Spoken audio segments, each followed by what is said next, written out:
Bonjour chers élèves, c'est bientôt les examens, donc c'est le moment de faire vraiment des révisions très courtes, concentrées. Donc là je vais vous proposer une fiche de révision sur la partie nucléaire. Donc je vais vous rappeler vraiment l'essentiel et ce qu'il faut retenir.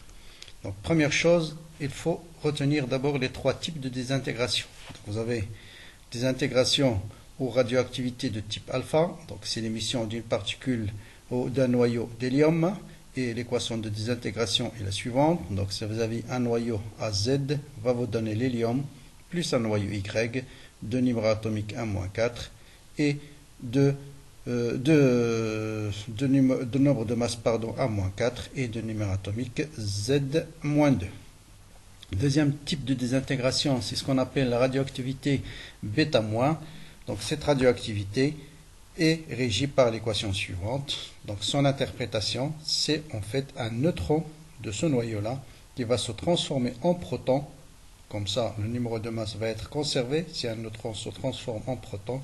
Et pour avoir la conservation de Z, il faut qu'il y ait une émission d'un électron. D'accord ? Et pour la radioactivité de type bêta+, c'est l'inverse. C'est un proton de ce noyau qui va se transformer en neutron. Donc proton se transforme en neutron et l'émission d'un proton. Donc voilà les trois types de désintégration.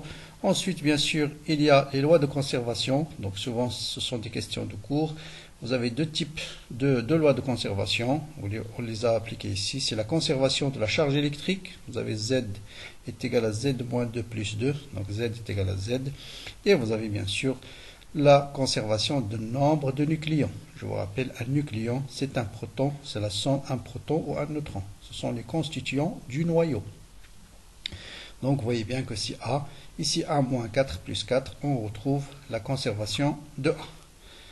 Deuxième chose à savoir, c'est les unités utilisées en nucléaire. Donc normalement la masse, son unité internationale, c'est le kilogramme. Mais comme on manipule des particules très légères, on définit une autre unité qu'on appelle l'unité de masse atomique. Et sa définition, c'est quoi? C'est 1/12e de la masse d'un noyau du carbone 12. D'accord? Or, c'est quoi la masse d'un noyau du carbone 12? Vous utilisez règle de 3. Une mole de carbone, c'est-à-dire N Avogadro atome noyau de carbone, sa masse molaire, c'est 12 grammes. Donc, si je prends un seul noyau, sa masse, c'est petit m, faites règle de 3, petit m, c'est la masse molaire divisée par le nombre d'Avogadro. Donc je remplace ici petit m par la masse molaire divisée par le nombre d'Avogadro. La masse molaire c'est 12, en simplifiant par 12. Donc une unité de masse atomique c'est 1 sur le nombre d'Avogadro kilogramme. Ça vous donne 1,66, 10 puissance moins 27 kg. Donc pour l'énergie, c'est quoi l'unité internationale? C'est le joule. Là aussi, on ne va pas travailler en joule, mais on va travailler en électronvolts. D'accord? Et l'électronvolt, c'est quoi? C'est l'énergie cinétique acquise par un électron lorsqu'il est soumis à une différence de potentiel de 1 volt. Et l'énergie cinétique, c'est Q fois V. Q, c'est la charge de l'électron, c'est 1,6 10 moins 19 volts. Et donc un électronvolt, c'est tout simplement 1,6 10 moins 19 joules. D'accord? Donc ça, en fait, c'est égal à quoi? Dans les unités internationales, c'est Q fois V. Ça, c'est l'expression de l'énergie cinétique acquise par un électron. Donc, la charge de l'électron, c'est 1,10 moins 19 coulombs fois la tension de 1 volt. Et donc, un électronvolt, c'est 1,6 10 moins 19 joules. Donc, l'énergie de liaison d'un noyau, c'est bien sûr l'énergie qu'il faut fournir au noyau pris au repos pour les dissocier. Donc, quelle est l'énergie pour, en fait, dissocier un noyau en proton et en neutron? Donc, sa définition, bien sûr, c'est le défaut de masse fois C carré.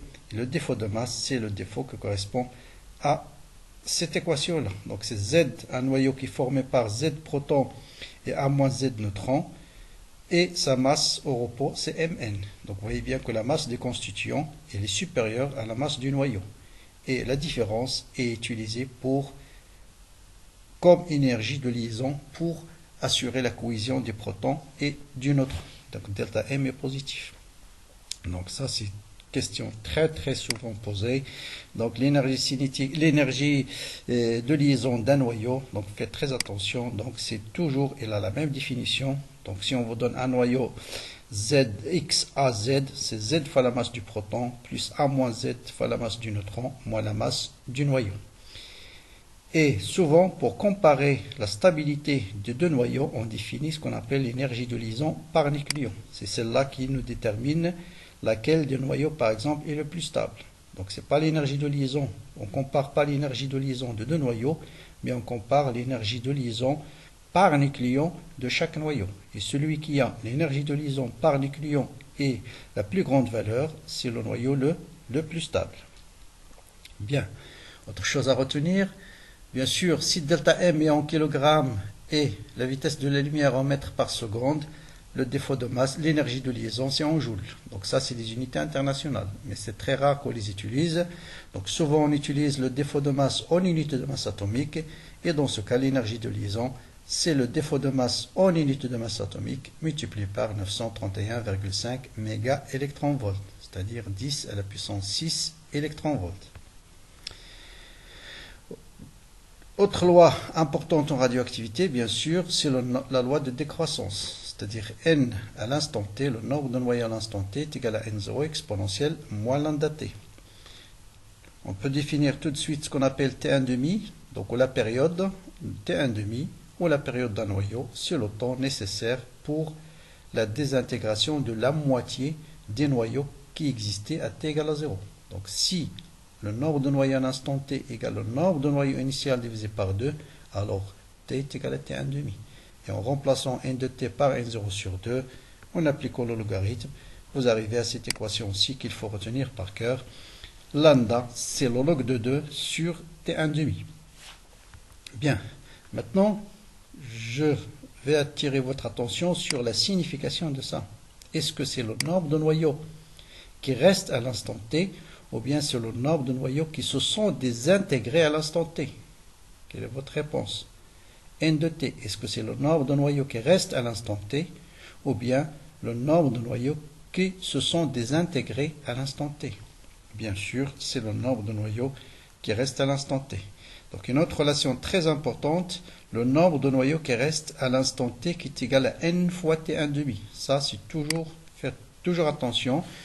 On vous donne par exemple le nombre de noyaux initial et on vous dit quel est le nombre de noyaux qui restent après 40 jours. Il faut toujours essayer tout de suite de voir d'abord, est-ce que ces 40 jours, on ne peut pas l'écrire comme un multiple de t1,5. S'il s'écrit comme étant un multiple de t1,5, tout de suite répondre n, le nombre de noyaux à l'instant t égale à n fois t1,5, c'est le nombre de noyaux initial divisé par 2 à la puissance n. Donc c'est très facile. Par exemple, n 3 fois t1,5, c'est n0 sur 2 à la puissance 3. On verra quelques applications tout à l'heure. Donc voilà ce que j'ai dit tout à l'heure. Il faut bien remarquer que le nombre de noyaux radioactifs encore présents, d'accord, c'est-à-dire non désintégrés. C'est ça ce qu'on entend par n de t. Bien sûr, une autre utilisation de cette loi, souvent on vous donne la courbe, cette fois-ci log de n en fonction de t. Donc si je trace la courbe log de n, ln de n, ln de n, pardon, cette souris, ln de n en fonction de t, quelle est l'allure de cette courbe? C'est une droite. Donc c'est une droite. Et à partir de cette droite, la pente, vous avez log de n, c'est log de n0 moins lambda t. Donc c'est a, y est égal à b moins ax. Donc la pente, c'est moins lambda. Donc à partir de la pente, on peut déterminer lambda. Ici, t égale à 0, vous voyez bien que on peut déterminer ici, c'est log de n0. Donc à partir de cette courbe, on peut déterminer n0 et on peut déterminer aussi lambda. L'activité. Donc c'est quoi l'activité?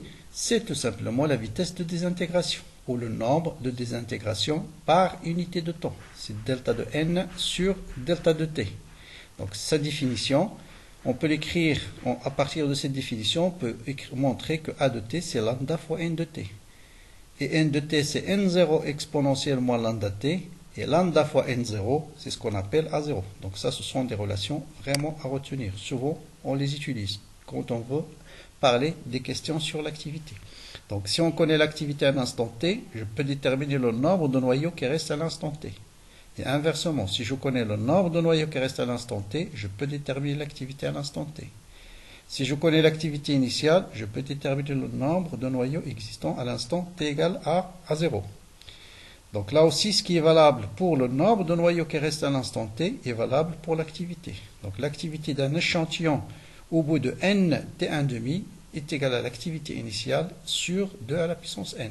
Donc toujours, si on vous demande là aussi de calculer l'activité à un instant T, tout de suite d'abord, avant de passer au calcul standard, vérifier si par hasard ce temps n'est pas un multiple de T1,5. Bien sûr, si ce n'est pas le cas, il faut revenir ici, remplacer T par la valeur qu'on vous donne, souvent on vous donne lambda, et faire le calcul. Mais si T est égal à un multiple de T1,5, vous allez dire tout de suite c'est A0 sur 2 à la puissance n. Quelle est l'unité de l'activité? C'est le becquerel. C'est quoi un becquerel? C'est une des intégrations par seconde. Faites attention, par seconde. Des fois, on vous donne l'activité des intégrations par minute. Il faut les transformer, les minutes, en secondes. Autre chose à savoir, c'est la datation, les techniques de datation. Donc souvent, on va faire un exercice tout à l'heure de la datation. Par exemple, le carbone 14. Vous savez que le carbone existe sous forme de plusieurs isotopes. D'abord, c'est quoi un isotope? Un isotope, ce sont des noyaux qui possèdent le même Z, mais du numéro atomique différent. Ils sont tous des carbones. C'est carbone 12, carbone 13, carbone 14. Il y a plusieurs isotopes du carbone. Et un seul noyau, un seul isotope, il est radioactif. C'est le carbone 14. Qu'est-ce qui se passe par exemple lorsque l'être humain est vivant?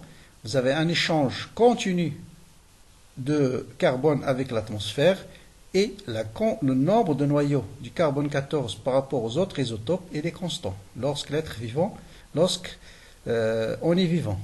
Si quelqu'un meurt ou un arbre ou un os par exemple ou un animal est décédé, qu'est-ce qui se passe? La concentration, le nombre de noyaux du carbone 14 va diminuer. Donc il va diminuer puisque le carbone 14 il est radioactif. Donc si on connaît l'activité ou le nombre de noyaux, c'est la même chose d'un objet qu'on veut dater, dont on veut déterminer la date, on le compare avec un objet vivant, et si on connaît A0 et A de T, on peut déterminer l'âge de l'être qu'on veut ou la chose qu'on veut dater. On va faire un exemple tout à l'heure. Autre chose à retenir là aussi, c'est la signification de cette courbe qu'on appelle la courbe d'Aston. Donc vous voyez que là, c'est moins l'énergie de liaison par numéro atomique. Donc ça, c'est la région des noyaux qui sont moins stables. Là aussi, ce sont des noyaux moins stables. Ça, c'est les noyaux stables. Et vous voyez que les noyaux légers ont tendance à fusionner pour former un noyau lourd plus stable. Inversement, les noyaux lourds ont tendance à fissionner, à se partager en deux noyaux qui sont relativement stables. Donc en fait, c'est quoi la fission et la fusion? Donc la fission, c'est une réaction nucléaire provoquée par un noyau lourd qui est bombardé par un neutron par exemple. Et lorsqu'un noyau lourd est bombardé par un neutron, il va se fissionner en deux noyaux moins lourds, d'accord, plus l'émission bien sûr d'autres neutrons. Donc voilà par exemple pour l'uranium, lorsqu'il est bombardé par un neutron, il va vous donner les kryptons plus le baryon. Et en utilisant la conservation de A, la conservation de Z, vous pouvez déterminer les choses qui manquent. La fusion, c'est l'inverse, ce sont deux noyaux légers, d'accord, qui vont rentrer en collision et pour former un noyau lourd, plus stable. D'accord, donc voilà un noyau lourd plus stable. Donc l'énergie libérée par la fusion ou bien par la fission, ou d'une façon générale par une réaction nucléaire. Vous avez deux façons de le calculer. Soit le défaut de masse fois C carré, donc si on vous donne par exemple cette réaction-là, si on vous donne comme donnée la masse de chaque noyau, d'uranium, de krypton, de baryum et de neutrons, on peut calculer delta M, C carré et calculer l'énergie libérée. Mais faites attention, des fois on ne vous donne pas les masses du noyau, mais on vous donne l'énergie de liaison de chaque élément. Et dans ce cas-là, le défaut de masse, ou l'énergie libérée, c'est l'énergie de liaison des réactifs moins l'énergie de liaison des produits. D'accord? Vous voyez, l'énergie de liaison de X1, c'est ça, c'est X1, plus l'énergie de liaison de X2, moins l'énergie de liaison de X3, et ainsi de suite. Donc je peux calculer l'énergie libérée soit par le défaut de masse fois C carré, soit par la variation des énergies de liaison. Maintenant, je vais passer à deux petits exercices où je vais vous poser des questions et essayer de répondre. C'est vraiment des questions type baccalauréat, des questions-réponses qui nécessitent une compréhension du cours correcte. Première question. Un noyau radioactif a une demi-vie de 1 seconde. Calculez sa constante de désintégration. Donc, ce sont des questions vraiment très souvent posées. Donc là, on vous donne quoi? On vous donne le demi-vie, c'est-à-dire T1,5, et on vous demande de calculer lambda. Bien sûr, vous avez la relation T1,5 égale log de 2 sur lambda, ou lambda égale log de 2 sur T1,5. C'est la même chose. Donc notez bien T1,5. Des fois, on le note grand T, c'est la même chose. La période ou bien T1,5, c'est la même chose. D'accord? Donc faites attention, si T est en seconde, lambda est en seconde moins 1, et si T en minute, lambda, ce sera en minute moins 1. Deuxième question. À un instant donné, un échantillon de cette substance, c'est-à-dire qui possède un T1,5 1 seconde, a une activité de 11,1 10 puissance 7 désintégrations par seconde. Calculez le nombre moyen de noyaux radioactifs présents dans l'échantillon à cet instant. Donc voilà, on vous donne l'activité et on vous demande de calculer le nombre de noyaux présents à cet instant. Donc il faut penser à quoi? Votre réponse, il faut penser à la relation entre l'activité et le nombre de noyaux. Ça aussi, c'est vraiment à retenir. Donc l'activité, c'est lambda fois n. Donc l'activité à l'instant t, qui est cette valeur-là, est égale à lambda qu'on vient de calculer, fois le nombre de noyaux. Donc le nombre de noyaux, c'est A sur lambda, et ça vous donne 1,6 10 puissance 8 noyaux. Question suivante. Un autre exercice. Une substance radioactive dont la demi-vie de 10 secondes émet initialement 2,2 fois 10 puissance 7 particules alpha par seconde. Calculez la constante de désintégration de la substance. Donc là, constante de désintégration, bien sûr. Là, on vous donne la période, ou bien T1,5. Donc, quelle est la constante de désintégration? Donc, c'est la même chose qu'ici. Vous avez T1,5, on vous demande lambda. Donc, c'est tout de suite penser à la relation lambda égale à log de 2 sur T1,5. Deuxième question, quelle est l'activité de cette substance? Donc, c'est bien de réfléchir, relire la question. Une substance dont la demi-vie est 10 secondes émet initialement 2,2 fois 10 puissance 17 particules alpha par seconde. Quelle est l'activité de cette substance? Alors, qu'est-ce que ça signifie? Une particule émet 2,10 puissance 7 particules alpha par seconde. Ça, c'est le nombre de désintégration par seconde. Donc, c'est exactement la définition de l'activité. Donc, il n'y a rien à calculer, c'est donné dans l'énoncé. L'activité, c'est 2,10 puissance 7 becquerel. Parce que désintégration par seconde, c'est becquerel. Mais faites attention, on peut vous donner 2,10 puissance 17 particules alpha par minute, par exemple. Il ne faut pas écrire à 0 sur 2,10 puissance 7 becquerel. Il faut transformer les minutes en secondes. D'accord? 2 fois 10 puissance 7 particules alpha par minute, par exemple, est égal à 2 fois 10 puissance 7 divisé par 60 particules alpha par seconde. Question suivante. Initialement, combien y a-t-il en moyen de noyaux radioactifs? Donc là, on a déterminé l'activité et on vous dit quel est le nombre de noyaux radioactifs. C'est ce qu'on a utilisé ici. Donc vous avez A0 est égal à lambda fois N0. Donc A, l'activité est égale à lambda fois N. Donc on connaît l'activité, on connaît lambda. Donc on peut déterminer le nombre de noyaux. Donc là, question intéressante, combien restera-t-il en moyen de noyaux radioactifs après 30 secondes? Combien restera, hein, le nombre de noyaux restants? Au bout de combien? Au bout de 30 secondes. D'accord? Bon, quelqu'un, bien sûr, va dire, ah, activité, c'est quoi? Je connais A0. A, c'est A0 exponentielle moins lambda t. Je connais lambda. Je remplace t par 30 secondes et je calcule. Mais là, comme je dis tout à l'heure, toujours voir ce 30 secondes, est-ce que ce n'est pas un multiple de T1,5?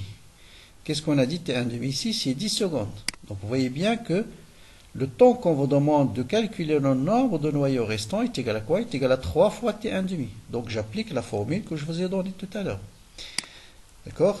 A, le nombre de noyaux qui restent au bout d'un temps qui est égal à 3 fois T1,5. Je peux écrire tout de suite, c'est N0 sur 2 à la puissance 3. Donc c'est N0 sur 8. Donc N0 c'est déjà calculé. Donc voilà, N0 on vient de le calculer. Donc vous divisez ce nombre par 8 tout simplement. Et vous avez le nombre de noyaux restants. Donc vous voyez, des questions comme ça, il faut toujours réfléchir tout de suite. Est-ce que d'abord, le temps qu'on vous demande n'est pas un multiple de T1,5? Bien, quelle est alors l'activité de cette substance? Donc vous connaissez le nombre de noyaux, vous connaissez lambda, donc l'activité, là aussi il ne faut pas chercher midi à 14 heures, c'est toujours l'activité, c'est lambda, l'activité c'est lambda fois n, d'accord? Donc c'est lambda fois n. Donc vous connaissez le nombre de noyaux, vous connaissez lambda, et cette relation elle est vraiment fondamentale, l'activité c'est lambda fois le nombre de noyaux. Maintenant, un petit exercice sur toujours les choses essentielles à savoir. On vous donne la réaction de fission, collision entre un neutron lent et un noyau d'uranium, énoncer les lois de conservation, donc, que j'ai rappelé tout à l'heure. Donc, conservation de Z et conservation utilisée pour trouver ZY. Conservation du nombre de masse. Donc, vous avez 235 est égal plus 1. Voilà, 235 plus 1, vous voyez ici, est égal à quoi? Est égal à 90 plus 142 plus y fois 1 plus y, d'où y égale à 4. Conservation de z, vous avez 92 plus 0 est égal à quoi? Est égal à 36 plus z plus y fois 0. Donc est égal à 36 plus z, donc z égale à 56. Voilà, conservation de A et de Z, on peut tout déterminer. Calculer l'énergie libérée par cette réaction. Donc quelles sont les données? Ce sont les noyaux. La masse du noyau en unité de masse atomique. Donc je calcule tout de suite le défaut de masse en unité de masse atomique. Bon, j'ai fait le calcul, je vous laisse le soin de le refaire si vous voulez. Moins 0,28 185 unités de masse atomique. Et donc le défaut de masse, je multiplie par 931,5, c'est oméga électron-volt. Maintenant, si je veux calculer cette énergie-là en joules, je transforme d'abord le méga électron-volt en électron-volt en multipliant par 1,610-19 et ça vous donne, bien sûr ça en méga électron-volt c'est 262 fois 10 puissance 6 électron-volt et un électron-volt c'est 1,6 10-19 joules. Et vous voyez l'énergie en joules. Bien, voilà, ça c'est des questions classiques. Maintenant je passe à des questions un peu relativement difficiles si vous voulez. Calculer l'énergie libérée par kilogramme d'uranium. Donc ça c'est quoi? C'est l'énergie libérée par quoi? Par un seul noyau. Donc si je veux calculer l'énergie libérée par un kilogramme d'uranium, je dois chercher quoi? Je dois chercher le nombre de noyaux contenus dans un kilogramme. Donc l'énergie libérée par kilogramme d'uranium. D'accord? Donc pour déterminer l'énergie libérée par kilogramme de noyau, d'uranium par exemple, donc je vais par exemple déterminer d'abord l'énergie libérée par une mole d'uranium. Une mole d'uranium, la masse molaire de l'uranium c'est combien? C'est 200, il faut qu'on vous donne ça dans l'énoncé, c'est 235 grammes. C'est-à-dire une mole d'uranium pèse 235 grammes. Une mole c'est quoi? C'est N Avogadro noyau. Donc j'utilise l'énergie libérée par une mole, c'est l'énergie libérée par un noyau multiplié par le nombre d'Avogadro. Parce que ça, c'est le nombre d'Avogadro, c'est le nombre de noyaux dans 235 kg. D'accord? Et si j'utilise l'énergie en joules, je multiplie par le nombre d'Avogadro, je détermine l'énergie libérée par une mole. Maintenant, si je veux l'énergie libérée par kilogramme, j'utilise tout simplement règle de 3. J'ai 235 kg, c'est-à-dire une mole libère 2,5 10 puissance 13 joules. 1 kg, c'est-à-dire 1000 grammes, va libérer une énergie E. D'accord? Et donc l'énergie E, c'est 1000 fois 2,5 10 puissance 13 divisé par 235. Et ça vous donne l'énergie libérée, ça vous donne 1 kg, ça vous donne 1,07 10 puissance 14 joules. D'accord? Maintenant, quelle est la durée nécessaire pour consommer 1 kg d'uranium? D'accord? Donc d'abord on vous dit la réaction, un réacteur nucléaire à une puissance de 100 MW. Quelle est? Donc ça c'est une question. Un réacteur nucléaire à une puissance de 100 MW. Mégawatt c'est 10 puissance 6 watts. Calculez la durée nécessaire pour consommer 1 kg. D'accord? Qu'est-ce qu'on a calculé ici? On a calculé l'énergie libérée par 1 kg en joules. D'accord? Donc 1 kg libère 1,7 10 puissance 14 joules. Bien. Donc là, je vais rappeler d'abord l'expression de la puissance. Voilà, la puissance. Bien sûr, c'est quoi? Pour répondre à cette question, la puissance est égale à quoi? Est égale à l'énergie divisé par le temps. L'énergie divisé par le temps. Voilà. Quelle est l'énergie libérée par 1 kg? On vient de le calculer. C'est 1,07 10 puissance 14. Donc ça, je le connais. Je connais la puissance de le réacteur. Donc je peux déterminer le temps pour consommer 1 kg. Donc c'est l'énergie libérée par 1 kg divisé par la puissance. La puissance est 100 mégas, ça veut dire 100 fois 10 puissance 6 watts. Autrement dit 10 puissance 8 watts. Voilà. Et vous voyez bien que l'énergie divisée par la puissance me donne le temps. Et ce temps-là, ça va vous donner 1,07 10 puissance 6 secondes. Ou bien, on peut le transformer en jours, c'est 12,2 jours. D'accord? Voilà, c'est une question légèrement... Bon, c'est pas très difficile, mais il faut essayer de jouer avec les règles de 3. D'accord? Mais ce qui est important surtout, c'est d'équilibrer, de savoir calculer Z et Y, calculer correctement le défaut de masse, calculer l'énergie libérée par 1 kg. Donc jusque-là, tout le monde doit le faire. D'accord? Bien. Voilà un autre exemple sur la datation. Donc dans les eaux de surface, le chlore est renouvelé et la teneur en chlore 36 peut être supposée constante. C'est comme exactement le même principe que la datation pour le carbone 14. Sauf qu'on va voir quand est-ce qu'on utilise le carbone 14, quand on utilise le chlore par exemple. Bien, on vous dit le chlore se désintègre. Donc le chlore il existe sous forme plusieurs isotopes. Celui qui est radioactif, c'est le chlore 36. Il se désintègre en argon 36. On vous donne sa demi-vie, ou bien sa période. C'est 301 10 puissance 3 années. Cette valeur le rend approprié pour dater géologiquement les eaux souterraines, sur une durée de 60 000 à 1 million d'années. Le principe est le suivant. On considère un volume donné d'eau issue d'une nappe phréatique, c'est-à-dire une nappe souterraine. Et on note N0 le nombre moyen de chlore présent dans cet échantillon, donc dans 1 litre par exemple. On détermine le nombre de noyaux 36 dans 1 litre de la nappe phréatique, à l'instant t égale à 0. De cet échantillon, à l'instant t égale à 0 de la constitution de la nappe, et N de T le nombre moyen de noyaux du chlore 36 présent dans l'eau extraite aujourd'hui de cette nappe. Écrire la loi des intégrations radioactives. Bon, ça tout le monde le sait, la loi des intégrations radioactives. N de T c'est N0 exponentiellement lambda T. On admet que N0 est égal au nombre moyen de noyaux du chlore présents dans un échantillon de même volume V d'eau de surface.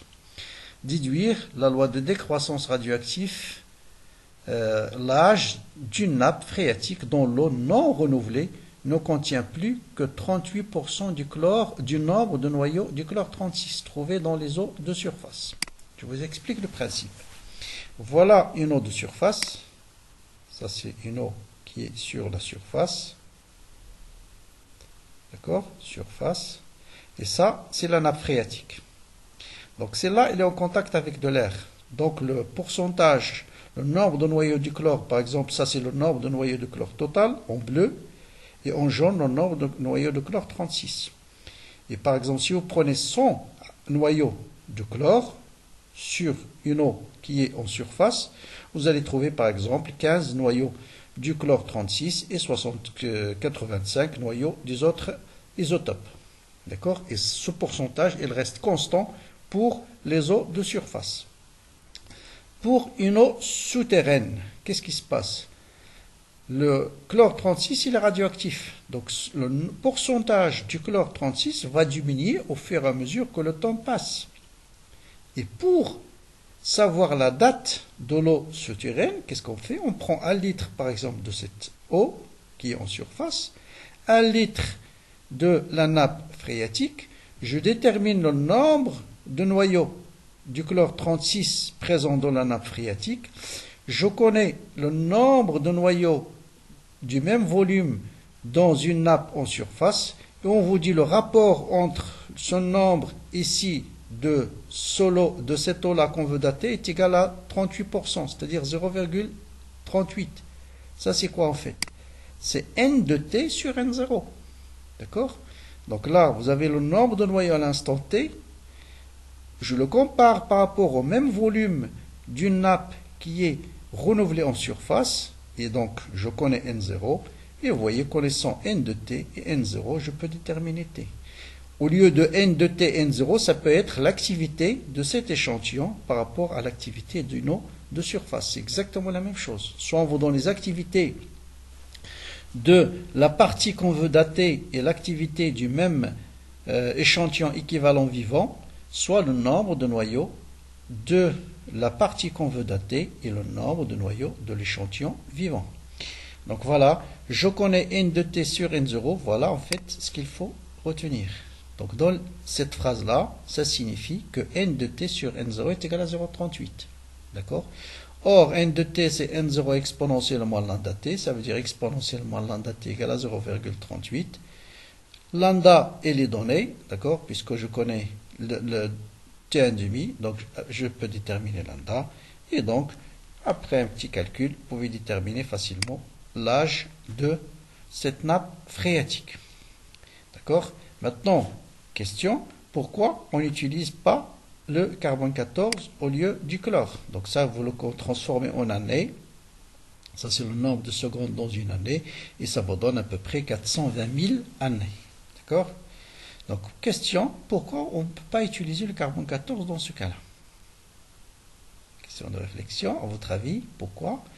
Tout simplement parce que la période du carbone 14, si je la compare à cet âge-là, elle est faible. Ça veut dire, d'accord, l'âge est très supérieur, environ 70 fois, au temps de demi-vie ou bien de la période du carbone 14. Autrement dit, le pourcentage de carbone 14 qui va rester dans cette nappe phréatique après 420 000 ans va être très très très faible.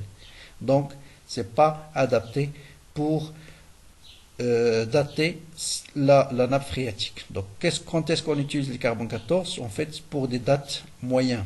Pour des choses qui sont très très anciennes, on utilise soit l'uranium, soit le chlore. Donc, voilà pour ce principe. Donc, c'est le principe, je répète, c'est toujours la même chose. Soit on vous donne A de T sur A0, soit on vous donne N de T sur N0. Et la formule, bien sûr, générale, c'est celle-là. Donc, soit qui est valable, même chose, même méthode, que ce soit pour le carbone 14, que ce soit pour le chlore, par exemple. Voilà pour ce bref résumé sur vraiment ce qu'il faut retenir sur le nucléaire. Bien sûr, j'ai déjà sur la chaîne une vidéo où j'ai traité tous les examens, pratiquement tous les examens depuis 2008 jusqu'à 2019, mais si vous l'avez déjà vu, vous voyez que les questions se répètent, mais l'essentiel est dit dans cette vidéo-là. Bonne préparation, j'attends vos commentaires et à très bientôt.